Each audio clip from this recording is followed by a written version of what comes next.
You're supposed to protect your kids, but when you fail at that responsibility, the state, our laws, and police have a duty to step in.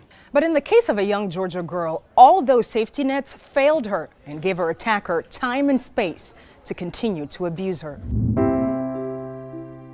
School was one of those few consistent places Sophie could go and enjoy just being a kid. It was a place she could eat, play, and laugh with other fifth graders. And for a few hours a day, get a break from her unstable home life. And she's very special. All of them are, but she was born premature, yellow jaundice. That was then. On this particular day, the little girl is 9. We're calling her Sophie to protect her. Your granddaughter has been through so much. She has. And for her to keep living and be strong, she has an angel with her. Police were also with her February 2016 as she got off the school bus into her grandmother's van. All of a sudden, the Grantville Police Department surrounds me. Sophie had realized during sex education class that the man who was touching her at home was actually sexually abusing her. She told her elementary school administrators. They alerted police, and officers were now speaking to her grandmother. What did they tell you exactly? That she claimed that he had touched her. He was 34-year-old Nicholas Dion Thrash. He was Sophie's mother's live-in boyfriend. There was never a sign at all of any kind of child molestation. After the interviews with her, I knew that he had done something. Hogansville police investigator Jeff Shepard remembers taking over the case from Grantville police because this house, where Thrash was abusing little Sophie, was just minutes from his police station. What made this one so believable? How does a 9-year-old make something up that graphic and traumatic? As Lieutenant Shepard and social workers with the Division of Family and Children's Services were busy making sure Sophie is physically okay, Thrash disappears.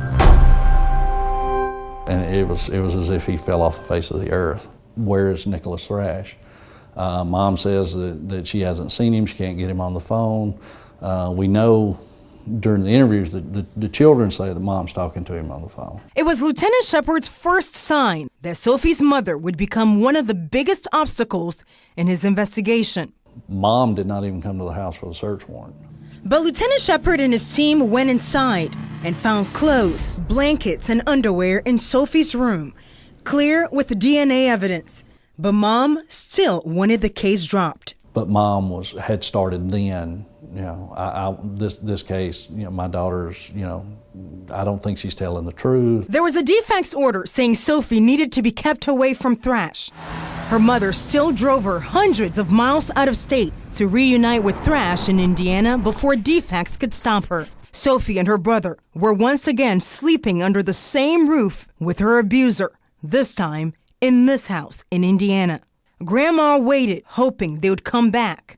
During that time, Lieutenant Shepard was also waiting for the DNA test results. Because at the time, we didn't have a warrant on paper yet, because there's believing somebody, but then there's getting the evidence to get the warrant. The wait gave Thrash the space and time he needed to continue abusing Sophie outside Georgia.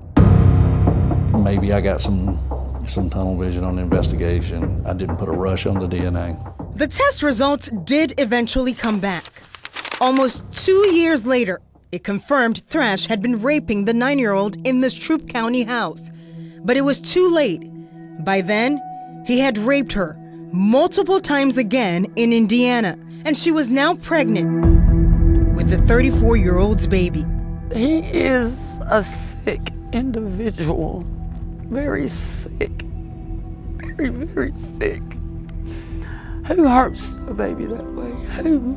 He's robbed her of her entire childhood. Faith, since we published Sophie's story on 11alive.com, we've heard from people all over the country concerned about her. How's she doing? We've been trying to get those answers for weeks now, and I finally got in touch with her grandmother this week. The good news is Sophie is doing so much better. She's finally out of the mental health hospital and is getting ready to reunite with her child who's in foster care in Indiana. Sophie turns 13 this year, and she's optimistic about her future.